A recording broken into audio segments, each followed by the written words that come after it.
মা, যিনি হাত তুলে ভগবানের কাছে আমাদের জন্য প্রার্থনা করে, আমাদের ভালো থাকা, সুন্দর একটা জীবন, আরো কত কি না সে প্রার্থনাতে চায়।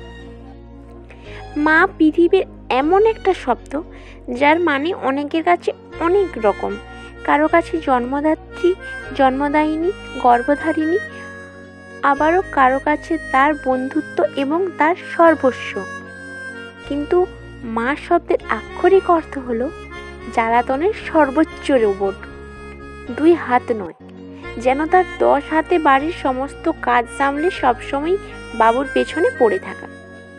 প্রথমেই সকালে বিছানা থেকে টেনে হিঁচড়ে জোর করে ঘুম ভাঙিয়ে বাবুকে তোলা, তারপর জোর করে ব্রাশে মাজন লাগিয়ে বাবুর মুখে পুরো আধো আধো ঘুমন্ত চোখে বাবুর দাঁত মাজানো যেন মার প্রত্যহের কাজ। এরপর গরম চায়ে বিস্কুট ভিজিয়ে মুখের মধ্যে পুরে দিয়ে বাবুকে পড়তে বসার জন্য তৈরি করা, অথবা মাঝে মাঝে যে জোর করে কোনো শরবত বা তিতো খাওয়ানো। যতই বলি না কেন, মা একটু ঘুমাই না, একটু পরে উঠবো, তৎক্ষণাৎ মায়ের উত্তর আসে, না স্যার আসবেন, উনি আসার আগেই তুমি তৈরি হয়ে নাও। ও মা, একটু প্লিজ দাও না আর 5 মিনিট ঘুমোতে। এবারেও মায়ের মুখ থেকে একই উত্তর আসে, না আর ঘুমোতে হবে না, কাল রাতে 12টা পর্যন্ত কে গেমস খেলতে বলেছিল, আজ থেকে তোমার গেম খেলা বন্ধ। অগত্যা এমনি উঠতে হলো। মায়ের কথা মতো তৈরি হয়ে বাধ্য ছেলের মতো পড়াশোনা করতে বসতে হলো। এরপর পড়াশোনার শেষে স্যার চলে গেলে আবারও শুরু হলো মায়ের হাঁক ডাক বা চিৎকার, বাবু তাড়াতাড়ি নিচে নেমে এসো, 9টা বেজে গেছে, স্কুলে দেরি হয়ে যাবে, আগে স্নানে যাও, ভালো করে সাবান মেখে শ্যাম্পু করে স্নান করবে, তারপর মাথায় হালকা করে তেল মেখে নেবে। স্নান করে বেরোলেই আবার বকা শুরু, এটা কি তুমি কাক স্নান করেছো?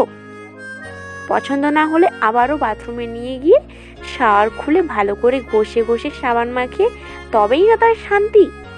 যতই বলি মা জালি দিয়ে এত রগড়ালে আমার ভীষণ লাগে, কিন্তু কে শোনে কার কথা?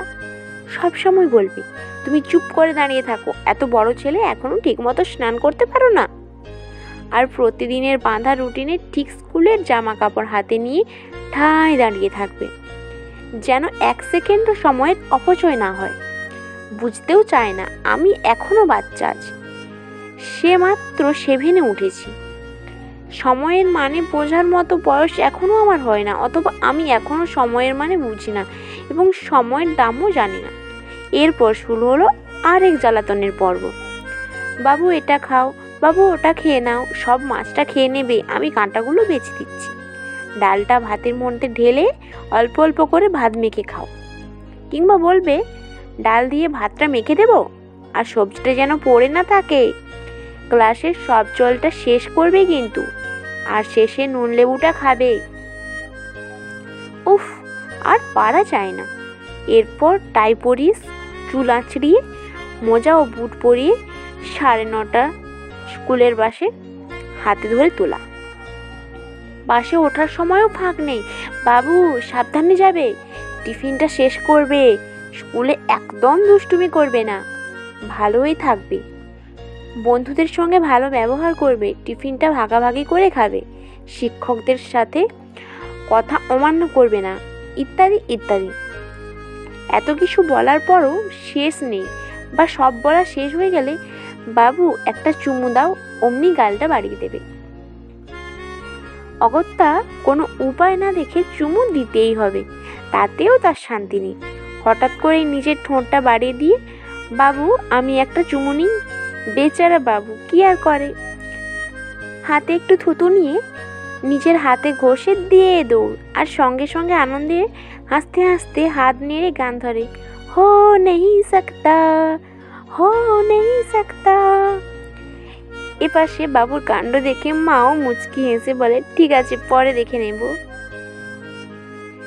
স্কুল থেকে আসার পর আবার শুরু হবে মায়ের এক নতুন নাটক ও অসহনীয় জ্বালাতনের পর্ব। বাবু চট করে কমপ্লেনটা খেয়ে নাও, অথবা বলবে ফলগুলো খেয়ে নাও, শুধু একটু হাঁ করো তাহলেই হবে। তারপর একটু তবলাটা বাজাও অথবা হারমোনিয়ামটা নিয়ে একটু গান নিয়ে রেওয়াজটা করো। একটু সময় মতো ব্যায়ামটা অভ্যাস করবে, না হলে তো ভুলে যাবে। আর হ্যাঁ, অবশ্যই কম্পিউটারটা তো একবার প্র্যাকটিস করবে। কাল সকালে কম্পিউটারের ক্লাস আছে। আবারও বলবে ছবিগুলো ঠিকঠাকভাবে এঁকেছো। কাল কিন্তু রবিবার, কাল সকালে একসাথে পরপর ছবি আঁকা, কম্পিউটার এবং বিকেলে ব্যায়ামের ক্লাস রয়েছে। মঙ্গলবার সকালে জ্ঞানের স্যার আসবে, তাই তুমি সময়কে একবারই নষ্ট করবে না। এদের জ্বালায় আর পারা যায় না বাপু। পৃথিবীতে যত কিছু আছে সব কিছুই যেন ভালোভাবে করা যায়, যে কোনো কিছুর শেষ নেই। প্রতিদিন একটা না একটা এক্সট্রা কিছু আছে। রোজ তো 2 বেলা প্রত্যেক বিষয়ের শিক্ষক বাড়িতে আসছে, একটু মুখ তোলার জো নেই, তার উপর আবার এসব। একসাথে এত কিছু পারা যায়? এরপর যদিও বা কোনো রকম হালকা একটু সময় ফাঁক পাওয়া যায়, তাহলে যদি পাড়ার ছেলেদের সাথে একটু কথা বলতে বা সামান্য সময়ের জন্য খেলতে যাই, তাহলে বলবে বাবু সন্ধে হওয়ার আগেই চট করে চলে আসবে, সাবধানে খেলবে, হাতে পায়ে যেন চোট না লাগে। আরে স্কুল থেকে আসতেই তো 5টা বেজে যায়, তার উপর তোমাদের মনের মতো হতে গিয়ে রোজ কত কিছু শেখা, তারপর যদি 5-10 মিনিট বা আধ ঘন্টা খেলতে চাই তাতেও বাধা। প্রায় সময় তো যেতে যেতেই সন্ধেই হয়ে যায়। 1-8 দিন হয়তো বা খেলতে যাই, তাও যেতে দেবে না। আমারও তো খেলতে ইচ্ছে করে, এর থেকে স্কুলে থাকা অনেক ভালো। টিফিনের সময় আমরা সব বন্ধুরা মিলে কত মজা করি, কত আনন্দ করি। স্কুলের মাঠে কত কি খেলি। তখন মায়ের মনের এত শঙ্কা বা ভয় কোথায় থাকে? ওখানে কেউ আমাদের বাধা দেয় না। আর বাড়িতে হয়তো বা শনিবারটাই বিকেলে একটু ফাঁক পাই, রবিবার তো কোনো রকম ফাঁকই নেই। খেলাধুলা সেরে সন্ধ্যের সময় যেই না লাফিয়ে লাফিয়ে বাড়িতে পা দিলাম, অমনি আর এক নতুন জ্বালাতনের পর্ব শুরু। বাবু চট করে টিফিনটা সেরে নাও, আবার স্যার চলে আসবে, না হলে বলবে আমি খাইয়ে দেবো, তুমি পড়তে বসো, আমি খাইয়ে দিচ্ছি। আর ভালো লাগে না ঘন্টায় ঘন্টায় জলের গ্লাস বাড়ি মুখে গুঁজে দেওয়া, আগে জলটা খেয়ে নাও, যেন কোথাও শান্তি নেই। আর যখনই স্যার আসবে তখনই স্যারকে বলবে স্যার ছেলে তো ভালো পড়াশোনা করছে না, খুব দুষ্টুমি করছে, আমার তো কোনো কথাই শোনে না, আপনি কিছু বলুন, ইত্যাদি ইত্যাদি। কোনো বিষয়ে যদি একটু কম নম্বর পাই, তাহলে তো আর এক নতুন নাটক শুরু হয়ে গেল। চিৎকার চেঁচামেচিতে পুরো সংসারটা মাথায় তুলে নাচবে। আর সেদিন বাবারও ছাড় নেই। এর জন্য বাবাও অনেক কথা শুনতে হয়। হয়তো কোনো জিনিসপত্র ভেঙে যাবে, নয়তো কোনো জিনিসের ক্ষতি হবে, আর ভয়ে বাবার আর আমার অবস্থা খারাপ হয়ে যাবে। বাবা শুধু অস্ফুট স্বরে বলবে আমার কত শখের এটা, আমি অমুক জায়গায় ঘুরতে গিয়ে অনেক খোঁজ করে নিয়ে এসেছিলাম। ঘরের সমস্ত কিছু ছোঁড়া ও ভাঙচুর হয়ে গেলেই শুরু হবে গজগজানির এক বিরাট যাত্রাপালা, যা কিনা কোনো টাকা পয়সা না দিয়ে বিনা টিকিটে রোজ দেখা যায়, যেখানে অভিনেতা একজন আর দর্শক সকলেই মৌনব্রত পালনকারী দর্শক। যাত্রাপালার শুরুটা হলো এরকম, আমাদের বাবা মায়েরা যদি আমাদেরকে এত টিউশন দিত, তাহলে আমরা ধন্য হয়ে যেতাম। জানো আমরা কত কষ্ট করে পড়াশোনা করেছি, কিন্তু কখনোই কোনো ক্লাসে প্রথম ছাড়া দ্বিতীয় হইনি। আর জানো আমরা স্কুলে নাচ গান কবিতা অভিনয় জিমন্যাস্টিক সব কিছুই করতাম, এমনকি খেলাধুলাও করতাম। যেখানেই অনুষ্ঠান হতো সেখানেই আমরা যোগ দিতাম এবং প্রাইজ জিতে নিয়ে আসতাম। আর তোমরা তো কোনো কষ্টই পাওনি, সব কিছু নিজের হাতের মুঠোর সামনে পেয়ে যাচ্ছ, তাই তোমরা না পাওয়ার মূল্যটা বোঝো না। আমরা একে অন্যের বই নিয়ে কত কষ্টে পড়তাম জানো। তখনকার দিনে প্রত্যেক বাবা মায়ের 4-5 জন করে ছেলে মেয়ে, সবাইকে তার বাবা কত বই কিনে দেবে, কত টিউশন দেবে। তাই তখনকার সময়ে সকলেই খুব কষ্ট করে বড় হয়েছে। আমরা যা কিছু শিখেছি সবই নিজেদের চেষ্টায়, আর যতটুকু হয়েছি সব কিছুই নিজেরই প্রচেষ্টাই হয়েছি। ওই স্কুলের স্যারেরা যেটুকু শেখাতো সেটাই আমরা মনোযোগ দিয়ে শুনতাম এবং তাকেই গুরুর আদেশ মনে করে অক্ষরে অক্ষরে পালন করতাম। তুমি কি জানো তোমার বাবা কত কষ্ট করে বড় হয়েছে? আমরা তবুও তো একটু আধটু কিছু পেয়েছি, কিন্তু তোমার বাবা সামান্য পরার জন্য জামাটুক কাপড়টুকুও পায়নি। ছোটবেলা থেকেই নিজে টিউশন করে নিজের ভাইদের খরচ চালিয়েছে। শুধু কি তাই, সংসারও চালিয়েছে ওই অল্প বয়স থেকেই। আর এখন তোমার জন্য কত কষ্ট করছে সেটা তো তুমি নিজের চোখেই দেখতে পাচ্ছ। এটা অবশ্য তুমি এখন বুঝবে না, যখন তুমি বড় হবে তখন ঠিকই বুঝবে। বড় হয়ে তুমি একদিন বাবা হবে, তখন ঠিক বুঝবে। ধুর বাবা, এত ঘ্যান ঘ্যান আর ভালো লাগে না। এখন কি আর এসব মাথায় ঢোকে? মুখে তো কিছু বলাও যাবে না। কথাগুলো নিজের মনে মনে ভেবে কপট বজায় রেখে অগত্যা মুখটা বাংলার পাঁচের মতো করে চুপটি করে বসে রইলাম। মা সেটা লক্ষ্য করে অমনি বলে উঠে, ঠিক আছে, পরের বার ভালো করবে। আমি কিন্তু কখনোই বলছি না যে তুমি প্রথম হও, আমার নম্বর চাই না। আমি শুধু চাই তুমি যোগ্য মানুষের মতো মানুষ হও, পৃথিবীতে 10 জনের একজন হও। কিন্তু কি বলো তো, এটা তো কম্পিটিশনের যুগ। এখানে টিকে থাকতে গেলে তোমাকে পরীক্ষার খাতায় ভালো নম্বর আনতে হবে, আর তার জন্য তোমায় প্রচুর পড়াশোনা করতে হবে। আমার বাবার একটাই স্বপ্ন, তোমার বাবার একটাই স্বপ্ন, তুমি অনেক বড় হও। মায়ের মুখে এমন কথা শুনে হঠাৎ করেই বলে ফেললাম, এত পড়াশোনা করে তোমরা কী বা করেছো? বাবা তো কোনো চাকরি পেল না, আর তুমিও তো সেই খুন্তিই নাড়ছো। ছেলের মুখে এমন কথা শুনে মা অমনি অভিমানের এক যাত্রাপালায় শুরু হয়ে গেল। মা তৎক্ষণাৎ নাটক দেখিয়ে দীর্ঘশ্বাস ফেলে রাগে বেজার মুখ করে বিছানায় উল্টো হয়ে শুয়ে পড়ল। এবার তার রাগ ভাঙাও। কী বা এমন ভুল কথা ছেলে বলে ফেলেছে? সত্যিই তো, এত দূর বিয়ে, পড়াশোনা করে রেজাল্ট করার পরও তো মা শুধু কড়াখুন্তি নিয়েই তো পুরো জীবনটা কাটিয়ে নিল। আর বাবাও তো মাস্টার্স করে শুধু টিউশনই পড়িয়ে গেল। তাহলে শুধু শুধু পড়ে কী লাভ? মনের মধ্যে নানান প্রশ্নের দোলাচল নিয়েই ছুটে গিয়ে মাকে জড়িয়ে ধরে আদর করে সরু সরু গোড়ায় বললাম, ও মা, ওঠো না, রাগ করছো কেন? কিন্তু উঠছে না তো, কিছুতেই টেনে তোলা যাচ্ছে না, কি করা যায়? হ্যাঁ, পেয়েছি। মনে মনে এক কথা ভেবেই বলে দিলাম একটু কাতুকুতু, আর অমনি মায়ের উত্তর এলো, আমি মরে গেছি। আমিও বললাম, মা, আমি কিন্তু আর সেই ছোট্ট বাবু নেই, এখন আমি বড় হয়ে গেছি, আর সেই ছোটবেলার মতো আমি কিন্তু কাঁদবো না। তুমি উঠে পড়ো, তোমার সেই শিয়াল আর কুমিরের গল্পের কথাটা মনে আছে তো? এখন আমিও সেই শিয়ালের মতো চালাক হয়ে গেছি। নাকটা কি একটু টিপে রাখবো? নাক দিয়ে নিঃশ্বাস পড়ছে, দেখো আমার হাতের উপর কেমন তোমার গরম বাতাস পড়ছে। আর মরে গেলে কি কেউ কথা বলে? আমাকে ছোটবেলায় এই কথা বলে অনেক ভয় দেখিয়েছো, অনেক কাঁদিয়েছো, কিন্তু এখন আর হবে না। এখন আমি বিজ্ঞান পড়ি বলে আরো জোরে কাতুকুতু দিয়ে মা তো হাসতে হাসতে ধরপড় করে উঠে বিছানায় বসলো। এবার আমি মার কোলে মাথা রেখে বললাম, ও মা, খুব খিদে পেয়েছে, কিছু খেতে দাও। ছেলের খুব খিদে পেয়েছে শোনার পর কোনো মা কি নিজেকে ঠিক রাখতে পারে? তাই সঙ্গে সঙ্গে আমার মাথাটা একটু হালকা করে 2 হাত দিয়ে তুলে বলে, ওঠ ওঠ, আমি এক্ষুনি তোর জন্য খাবার নিয়ে আসছি। কথা বলে মা রান্নাঘরে চলে যায়। প্রায় মিনিট খানেক বাদে ভাতের থালা হাতে নিয়ে আবির্ভূত হয়ে বলে, নে নে, শীঘ্রই খেয়ে নে, না হলে একটু হাঁ কর, আমিই খাইয়ে দিচ্ছি, তোকে আর বিছানা থেকে নামতে হবে না। আমিও বিছানায় বসে বসে খেয়ে নিলে মা ওই থালাতেই আমার মুখটা ধুয়ে দেয়। অবশ্য তার আগে আমি যে অবশিষ্ট খাবারগুলো ফেলে রাখি সেগুলো ঠিক খেয়ে নেয়। এরপর তার আঁচলে মুখটা মুছে দিয়ে আবারও রান্নাঘর থেকে 1 গ্লাস দুধ এনে মুখের সামনে ধরে বলে, বাবু নাও, এটা হালকা গরম আছে, তাড়াতাড়ি খেয়ে নাও। আমি খাবো না বললে বলবে, এটা তোমার শরীর কত পুষ্টি যোগাবে জানো? তুমি যে এত কষ্ট করছো, এত পরিশ্রম করছো, তার জন্য তো শক্তি দরকার। এটা তোমার শরীরে ক্যালসিয়ামের ঘাটতি পূরণ করবে, তবেই না তুমি ছুটে দৌড়াতে খেলতে পারবে। আর তখনও যদি না খাই তাহলে বলবে, ঠিক আছে, আমি আগের মতো চোখ বুজিয়ে 1 থেকে 10 গুনছি, আর তার মধ্যেই বিড়াল ছানা আমার দুধের গ্লাসটা শেষ করে দেবে।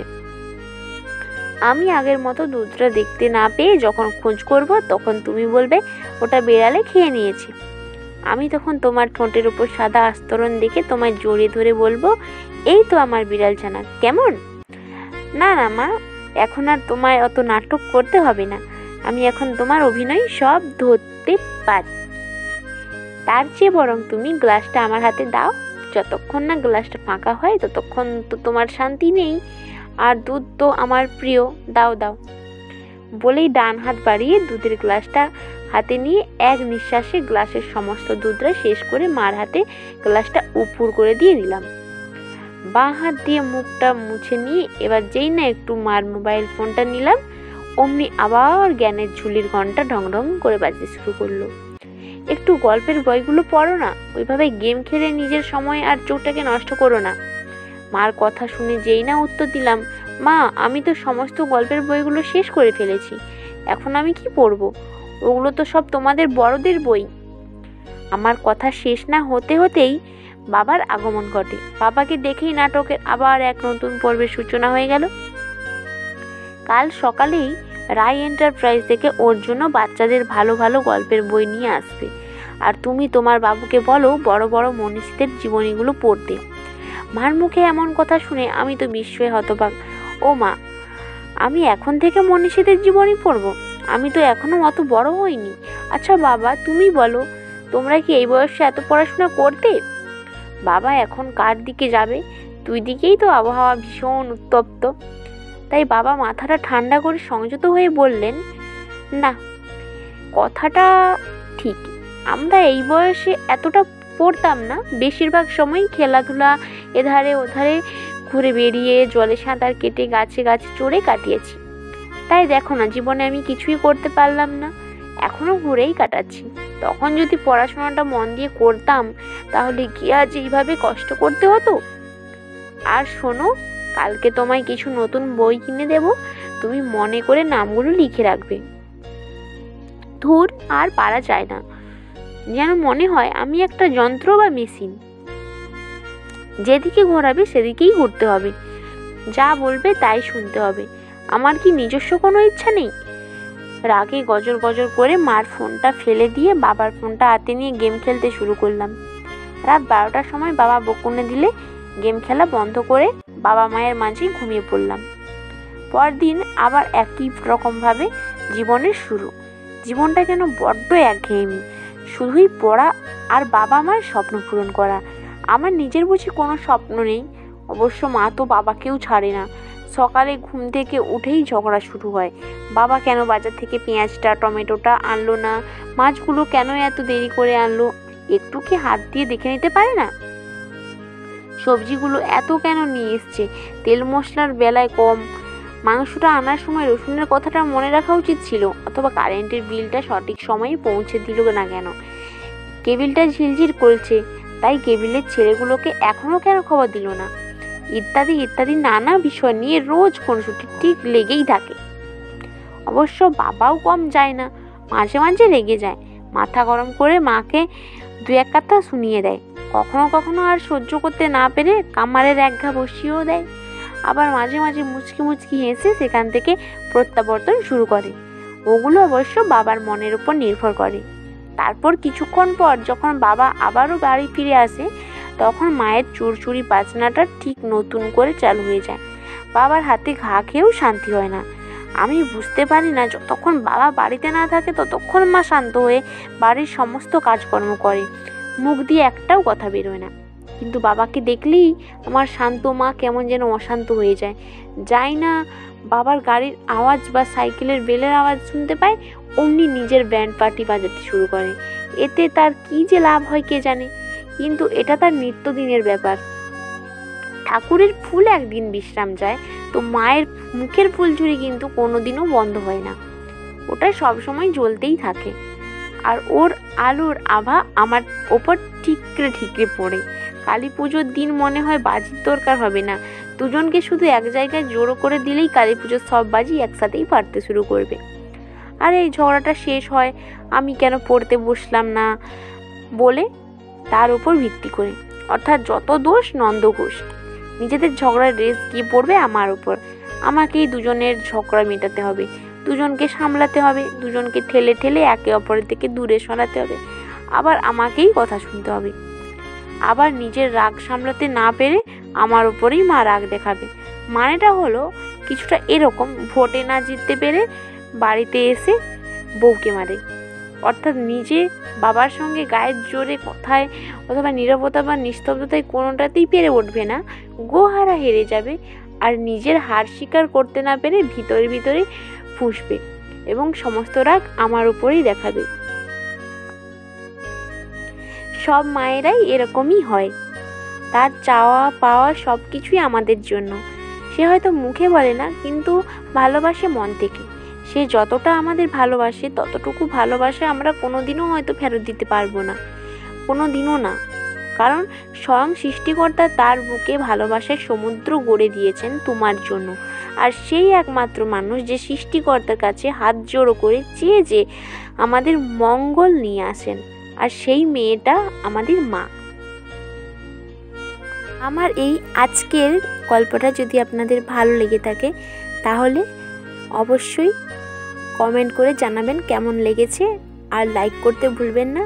আর এরকম নতুন নতুন গল্প পেতে হলে আমার চ্যানেলটি সাবস্ক্রাইব করে পাশের বেল নোটিফিকেশানটি অন করে দেবেন, যাতে আপনাদের কাছে গল্প সবার আগে পৌঁছে যায়। ধন্যবাদ।